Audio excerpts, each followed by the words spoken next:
नमो भगवते वासुदेवाय नमः। सावन महीने में गुरुवार व्रत का लाभ अत्यंत शुभदायक है। कुंडली में यदि बृहस्पति कमजोर है, शुक्र बुध या राहु के साथ है या किसी भी प्रकार से वह नीच का हो रहा है, तो जातक को श्रावण मास गुरुवार का व्रत अवश्य करना चाहिए, क्योंकि बृहस्पति से ही भाग्य जागृत होता है।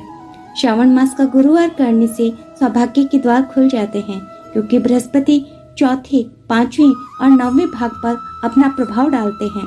यदि विवाह में कोई कठिनाई आ रही है या वैवाहिक जीवन सुखमय नहीं है, तो श्रावण मास गुरुवार का व्रत करना अति फलदायी होता है। कुंडली में अल्पायु योग है या जीवन रेखा कमजोर है, तो गुरुवार व्रत लगातार रखकर गुरु का उपाय करना चाहिए। गुरु ही लंबी आयु भी देंगे। गुरु अगर शत्रु ग्रह के साथ हैं, तो भी यह सावन मास में किया जाने वाला गुरुवार का व्रत अति फलदायी होता है। जीवन के हर मोड़ पर असफलता मिल रही हो या जीवन में कोई सुख नहीं हो, तो सावन मास में किया जाने वाला यह गुरुवार का व्रत पूरा परिणाम देगा। किसी भी तरह की मनोकामना के लिए सावन मास से 11 गुरुवार का व्रत अति फलदायी होता है। गुरुवार के दिन बृहस्पति देव जी की विधि विधान से पूजा करने से व्यक्ति के जीवन से सारे कष्ट दूर हो जाते हैं। घर में सुख शांति और समृद्धि बनी रहती है। प्रिय भक्तजनों, आज बृहस्पतिवार के पावन दिन हम बृहस्पति देव जी की बड़ी ही दुर्लभ और सभी मनोकामनाओं को पूर्ण करने वाली कथा को सुनेंगे। इस कथा को सुनने से भक्तों की सभी मनोकामनाएं भगवान बृहस्पति देव जी की कृपा से पूर्ण हो जाती हैं। तो आइए बड़ी ही श्रद्धा और प्रसन्नचित मन से इस कथा को सुनना प्रारंभ करते हैं। सावन मास में यह कथा अति फलदायी सिद्ध होगी। सर्वप्रथम बृहस्पतिवार की पूजन विधि। बृहस्पतिवार को जो भी स्त्री पुरुष व्रत करे, उनको चाहिए कि वह दिन में एक ही समय भोजन करें, क्योंकि बृहस्पतिश्वर भगवान का इस दिन पूजन होता है।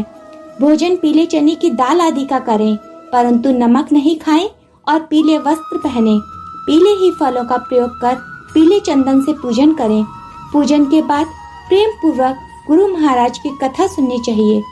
इस व्रत को करने से मन की इच्छाएं पूरी होती हैं और भगवान बृहस्पति महाराज प्रसन्न होते हैं तथा धन, पुत्र, विद्या तथा मनवांछित फलों की प्राप्ति होती है। परिवार को सुख शांति मिलती है। इसलिए यह व्रत सर्वश्रेष्ठ और अति फलदायक सब स्त्री व पुरुषों के लिए है। इस व्रत में केले का पूजन करना चाहिए। कथा और पूजन के समय तन, मन, क्रम, वचन से शुद्ध होकर जो इच्छा हो बृहस्पति देव की प्रार्थना करनी चाहिए। उनकी इच्छाओं को बृहस्पति देव अवश्य पूर्ण करते हैं, ऐसा मन में दृढ़ विश्वास रखना चाहिए। बोलो बृहस्पति भगवान की जय। भारतवर्ष में एक राजा राज्य करता था। वह बड़ा प्रतापी और दानी था। वह नित्य गरीबों और ब्राह्मणों की सहायता करता था। यह बात उसकी रानी को अच्छी नहीं लगती थी। वह न ही तो गरीबों को दान देती थी और न ही भगवान का पूजन करती थी, और राजा को भी दान देने से मना किया करती थी। एक दिन राजा शिकार खेलने वन को गए हुए थे, तो रानी महल में अकेली थी। उसी समय बृहस्पति देव साधु के वेश में राजा के महल में भिक्षा के लिए गए और भिक्षा मांगी। रानी ने भिक्षा देने से इनकार किया और कहा, हे साधु महाराज, मैं तो दान पुण्य से तंग आ गई हूँ। मेरा पति सारा धन लुटाता रहता है। मेरी इच्छा है कि हमारा धन नष्ट हो जाए, फिर न रहेगा बांस और न बजेगी बांसुरी। साधु ने कहा, देवी तुम तो बड़ी अजीब हो। धन संतान तो सभी चाहते हैं, पुत्र और लक्ष्मी तो पापी के घर भी होने चाहिए। यदि तुम्हारे पास अधिक धन है तो भूखों को भोजन दो, प्यासों के लिए प्याऊ बनवाओ, मुसाफिरों के लिए धर्मशाला खुलवाओ। जो निर्धन अपनी कुंवारी कन्याओं का विवाह नहीं करा सकते, उनका विवाह करा दो। ऐसे और भी कई काम हैं जिनके करने से तुम्हारा यश लोक परलोक में फैलेगा। परंतु रानी पर उपदेश का कोई प्रभाव न पड़ा। वह बोली, महाराज आप मुझे कुछ न समझाएं। मैं ऐसा धन नहीं चाहती जो हर जगह बांटती फिरूं। साधु ने उत्तर दिया, यदि तुम्हारी ऐसी इच्छा है तो तथास्तु। तुम ऐसा करना कि बृहस्पतिवार को घर लीपकर पीली मिट्टी से अपना सिर धोकर स्नान करना, भट्टी चढ़ाकर कपड़े धोना। ऐसा करने से आपका सारा धन नष्ट हो जाएगा। इतना कहकर वह साधु महाराज वहाँ से अंतर्ध्यान हो गए। जैसे वह साधु कहकर गया था, रानी ने वैसा ही किया। 6 बृहस्पतिवार ही बीते थे कि उनका समस्त धन नष्ट हो गया और भोजन के लिए दोनों तरसने लगे, सांसारिक भोगों से दुखी रहने लगे। तब वह राजा रानी से कहने लगा कि तुम यहाँ पर रहो, मैं दूसरे देश में जाऊँ। क्योंकि यहाँ पर मुझे सभी मनुष्य जानते हैं, इसलिए कोई कार्य भी नहीं कर सकता। देश चोरी परदेश भी बराबर है। ऐसा कहकर राजा परदेश चला गया। वह जंगल को जागता और लकड़ी काट कर लाता और शहर में बेचता। इस तरह जीवन व्यतीत करने लगा। एक दिन दुखी होकर जंगल में एक पेड़ के नीचे निश्चित रूप से आसन जमाकर बैठ गया। वह अपनी दशा को याद करके व्याकुल होने लगा। बृहस्पतिवार का दिन था। एकाएक उसने देखा कि निर्जन वन में एक साधु प्रकट हुआ। वह साधु वेश में स्वयं बृहस्पति देवता थे।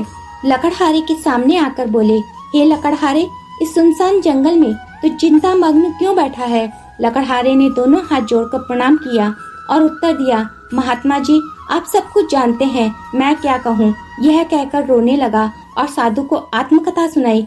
महात्मा जी ने कहा, तुम्हारी स्त्री ने बृहस्पतिवार के दिन वीर भगवान का निरादर किया है, जिसके कारण उन्होंने रुष्ट होकर तुम्हारी यह दशा कर दी है।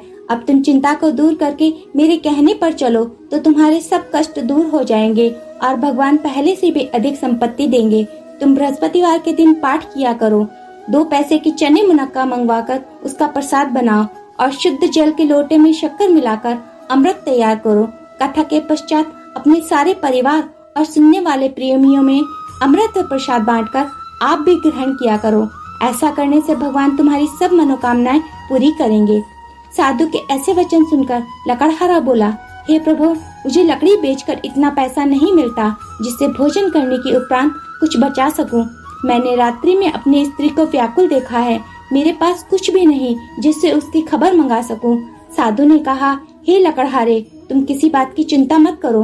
बृहस्पतिवार के दिन तुम रोजाने की तरह लकड़ियां लेकर शहर को जाओ। तुमको रोज से दुगना धन प्राप्त होगा, जिससे तुम भली भांति भोजन कर लोगे तथा बृहस्पति देव की पूजा का सामान भी आ जाएगा। इतना कहकर साधु अंतर्ध्यान हो गए। धीरे धीरे समय व्यतीत होने पर फिर वही बृहस्पतिवार का दिन आया। लकड़हारा जंगल से लकड़ी काटकर किसी भी शहर में बेचने गया। उसे उस दिन और दिन से अधिक पैसा मिला। राजा ने चना गुड़ आदि लाकर गुरुवार का व्रत किया। उस दिन से उसके सभी कलेश दूर हुए, परंतु जब दोबारा गुरुवार का दिन आया तो बृहस्पतिवार का व्रत करना भूल गया। इस कारण बृहस्पति भगवान नाराज हो गए। उस दिन से उस नगर के राजा ने विशाल यज्ञ का आयोजन किया तथा शहर में यह घोषणा करा दी कि कोई भी मनुष्य अपने घर भोजन न बनावे, न आग जलावे। समस्त नागरिक मेरे यहाँ भोजन करने आए। इस आज्ञा को जो न मानेगा उसके लिए फांसी की सजा दी जाएगी। इस तरह की घोषणा संपूर्ण नगर में करवा दी गई। राजा की आज्ञा अनुसार शहर के सभी लोग भोजन करने गए, लेकिन लकड़हारा कुछ देर से पहुंचा, इसलिए राजा उसको अपने साथ अंदर लिवा ले गए और ले जाकर भोजन करा रहे थे तो रानी की दृष्टि उस खूंटी पर पड़ी जिस पर उसका हार लटका हुआ था। वह वहां पर दिखाई न दिया। रानी ने निश्चय किया कि मेरा हार इसी मनुष्य ने चुरा लिया है। उसी समय पुलिस को बुलाकर उसको जेल खाने में डलवा दिया। जब लकड़हारा जेल खाने में पड़ गया तो बहुत ही दुखी होकर विचार करने लगा कि न जाने कौन से पूर्व जन्म के कर्म से मेरे लिए दुख प्राप्त हुआ है, और उसी साधु को याद करने लगा जो कि जंगल में मिला था। उसी समय तत्काल बृहस्पति देव साधु के रूप में प्रकट हो गए और उसकी दशा को देखकर कहने लगे, अरे मूर्ख, तूने बृहस्पति देव की कथा नहीं कही, इसी कारण तेरे लिए दुख प्राप्त हुआ है। अब चिंता मत कर। बृहस्पतिवार के दिन जेल खाने के दरवाजे पर 4 पैसा पड़े मिलेंगे। उनसे तू बृहस्पति देव की पूजा करना, तेरे सभी कष्ट दूर हो जाएंगे। बृहस्पतिवार के रोज उसे 4 पैसे मिले। लकड़हारे ने कथा कही। उसी रात्रि को बृहस्पति देव ने उस नगर के राजा को स्वप्न में कहा, हे राजा, तुमने जिस आदमी को जेल खाने में बंद कर दिया है वह निर्दोष है, वह राजा है, उसे छोड़ देना। रानी का हार उसी खूंटी पर लटका है। अगर तू ऐसा नहीं करेगा तो मैं तेरे राज्य को नष्ट कर दूंगा। इस तरह के रात्रि स्वप्न को देखकर राजा प्रातःकाल उठा और खूंटी पर हार लटका देखकर लकड़हारे को बुलाकर क्षमा मांगी तथा राजा को सुंदर वस्त्र आभूषण देकर विदा किया तथा गुरुदेव की आज्ञा अनुसार राजा अपने नगर को चल दिया। राजा जब अपने नगर के निकट पहुंचा तो उसे बड़ा आश्चर्य हुआ। नगर में पहले से अधिक बाग, तालाब, कुएं तथा बहुत सी मंदिर, धर्मशालाएं आदि बन गए हैं। राजा ने पूछा, यह किसका बाग और धर्मशाला है? तब नगर के सब लोग कहने लगे, यह सब रानी और बांदी के हैं। तो राजा को आश्चर्य हुआ और गुस्सा भी आया। जब रानी ने यह खबर सुनी कि राजा आ रहे हैं तो उसने बांदी से कहा, हे दासी, देख राजा हमको कितनी बुरी हालत में छोड़कर गए थे, वे हमारी ऐसी माली हालत देखकर लौट न जाएं, इसलिए तू दरवाजे पर खड़ी हो जा। आज्ञा अनुसार दासी दरवाजे पर खड़ी हो गई और जब राजा आए तूने अपने साथ अंदर लिवा लाई। तब राजा ने क्रोध करके अपनी तलवार निकाली और रानी से पूछने लगे कि यह धन तुम्हें कैसे प्राप्त हुआ है। तब रानी ने कहा कि हमें यह सब धन बृहस्पति देव जी के इस व्रत के प्रभाव से प्राप्त हुआ है। तब राजा ने निश्चय किया कि 7 रोज बाद तो सभी बृहस्पति देव का पूजन करते हैं, परंतु मैं रोजाना दिन में 3 बार कहानी कहा करूँगा तथा रोज व्रत किया करूँगा। अब हर समय राजा के दुपट्टे में चने की दाल बंधी रहती तथा दिन में 3 बार कहानी कहता। एक रोज राजा ने विचार किया कि चलो अपनी बहन के यहाँ हो आवे। इस तरह निश्चय कर राजा घोड़े पर सवार हो अपनी बहन के यहाँ को चलने लगा। मार्ग में उसने देखा कि कुछ आदमी एक मुर्दे को लिए जा रहे हैं। उन्हें रोककर राजा कहने लगा, अरे भाइयों, मेरी बृहस्पतिवार की कथा सुन लो। वे बोले, लो हमारा तो आदमी मर गया, इसको अपनी कथा की पड़ी है। परंतु कुछ आदमी बोले, अच्छा कहो, हम तुम्हारी कथा भी सुनेंगे। राजा ने दाल निकाली और जब कथा आदि हुई तो वह मुर्दा हिलने लगा और जब कथा समाप्त हुई तो वह मनुष्य राम राम करके खड़ा हो गया। आगे मार्ग में उसे एक किसान खेत में हल चलाता मिला। राजा ने उसे देखा और उससे बोला, अरे भैया, तुम मेरी बृहस्पतिवार की कथा सुन लो। किसान बोला, जब तक मैं तेरी कथा सुनूंगा तब तक 4 हरैया जोत लूंगा, जा अपनी कथा किसी और को सुनाना। इस तरह राजा आगे चलने लगा। राजा के हटते ही बैल पछाड़ खाकर गिर गए तथा उसके पेट में बड़ी जोर का दर्द होने लगा। उस समय उसकी माँ रोटी लेकर आई। उसने जब यह देखा तो अपने पुत्र से सब हाल पूछा और बेटे ने सभी हाल कह दिया। तो बुढ़िया दौड़ी दौड़ी उस घुड़सवार के पास गई और उससे बोली, मैं तेरी कथा सुनूंगी, तू अपनी कथा मेरे खेत पर चलकर ही कहना। राजा ने बुढ़िया के खेत पर जाकर कथा कही, जिसको सुनते ही वह बैल खड़े हुए और किसान के पेट का दर्द बंद हो गया। राजा अपनी बहन के घर पहुंचा। बहन ने भाई की खूब मेहमानी की। दूसरे रोज राजा प्रातःकाल जगा तो वह देखने लगा कि सब लोग भोजन कर रहे हैं। राजा ने अपनी बहन से कहा कि ऐसा कोई मनुष्य है जिसने भोजन न किया हो, मेरी बृहस्पतिवार की कथा सुन ले। बहन बोली, हे भैया, यह देश ऐसा ही है, पहले यहाँ लोग भोजन करते हैं, बाद में कोई अन्य कार्य करते हैं। अगर कोई पड़ोस में हो तो देख आऊं। वह ऐसा कहकर देखने चली गई, परंतु उसे ऐसा कोई व्यक्ति नहीं मिला जिसने भोजन न किया हो। अतः वह एक कुम्हार के घर गई जिसका लड़का बीमार था। उसे मालूम हुआ कि उनके यहाँ 3 रोज से किसी ने भोजन नहीं किया है। रानी ने अपने भाई की कथा सुनने के लिए कुम्हार से कहा। वह तैयार हो गया। राजा ने कुम्हार के घर जाकर कथा कही, जिसको सुनकर उसका लड़का ठीक हो गया। अब तो राजा की प्रशंसा होने लगी। एक रोज राजा ने अपनी बहन से कहा, हे बहन, अब हम अपने घर को जाएंगे, तुम भी तैयार हो जाओ। राजा की बहन ने अपनी सास से कहा। सास ने कहा, हाँ चली जा, परंतु अपने लड़कों को मत ले जाना, क्योंकि तेरे भाई की कोई औलाद नहीं होती। बहन ने अपने भैया से कहा, हे भैया, मैं तो चलूंगी, लेकिन कोई बालक नहीं जाएगा। राजा बोला, जब कोई बालक ही नहीं चलेगा तब तुम ही क्या करोगी। बड़े दुखी मन से राजा अपने नगर को लौट आया।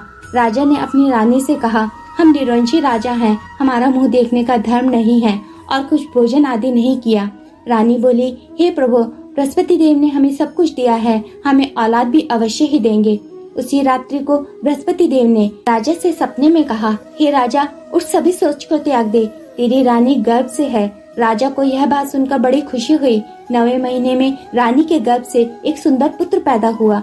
तब राजा बोला, हे रानी, स्त्री बिना भोजन के रह सकती है, बिना कहे नहीं रह सकती। जब मेरी बहन आवे तब तुम मुझसे कुछ मत कहना। रानी ने सुनकर हाँ कह दी। जब राजा की बहन ने यह शुभ समाचार सुना तो वह बहुत खुश हुई और बधाई लेकर अपने भाई के यहाँ आई। तभी रानी ने कहा, घोड़ा चढ़कर तो नहीं आई, गधा चढ़ी आई। राजा की बहन बोली, भाभी, मैं इस प्रकार न कहती तो तुम्हें औलाद कैसे मिलती। बृहस्पति देव ऐसे ही हैं, जैसे जिसके मन में कामनाएं हैं सभी को पूर्ण करते हैं। जो सद्भावना पूर्वक बृहस्पतिवार का व्रत करता है एवं कथा पढ़ता है अथवा सुनता है और दूसरों को सुनाता है, बृहस्पति देव उसकी सभी मनोकामनाएं पूर्ण करते हैं। भगवान बृहस्पति देव उनकी सदैव रक्षा करते हैं। संसार में सद्भावना से भगवान जी का पूजन व्रत सच्चे हृदय से करते हैं तो उनकी सभी मनोकामनाएं पूर्ण होती हैं। जैसी सच्ची भावना से रानी और राजा ने उनकी कथा का गुणगान किया तो उनकी सभी इच्छाएं बृहस्पति देव जी ने पूर्ण की थी। इसलिए पूर्ण कथा सुनने के बाद प्रसाद लेकर जाना चाहिए। हृदय से उनका मनन करते हुए जयकारा बोलना चाहिए। बोलो बृहस्पति भगवान की जय। प्राचीन काल में एक ब्राह्मण था। वह बहुत निर्धन था। उसकी कोई भी संतान नहीं थी। उसकी स्त्री बहुत मलिनता के साथ रहती थी। वह स्नान न करती, किसी देवता का पूजन न करती। इससे ब्राह्मण देवता बड़े दुखी थे। बेचारे बहुत कुछ कहते थे, किंतु उसका कुछ परिणाम न निकला। भगवान की कृपा से ब्राह्मण की स्त्री के कन्या रूपी रत्न पैदा हुई। कन्या बड़ी होने पर प्रातः स्नान करके विष्णु भगवान का पूजन करने लगी। वह बृहस्पतिवार को व्रत करने लगी। अपने पूजन पाठ को समाप्त करके विद्यालय जाती तो अपनी मुट्ठी में जौ भर कर ले जाती और पाठशाला के मार्ग में डालती जाती। तब ये जौ स्वर्ण के हो जाते। लौटते समय उनको बीनकर घर ले आती थी। एक दिन वह बालिका सूप में उन सोने के जौ को फटक कर साफ कर रही थी कि उसके पिता ने देख लिया और कहा, हे बेटी, सोने के जौ को फटकने के लिए सोने का सूप होना चाहिए। दूसरे दिन गुरुवार था। इस कन्या ने व्रत रखा और बृहस्पति देव से प्रार्थना करके कहा, हे प्रभु, मैंने आपकी पूजा सच्चे मन से की हो तो मेरे लिए सोने का सूप दे दो। बृहस्पति देव ने उसकी प्रार्थना स्वीकार कर ली। रोजाना की तरह वह कन्या जौ फैलाती हुई जाने लगी।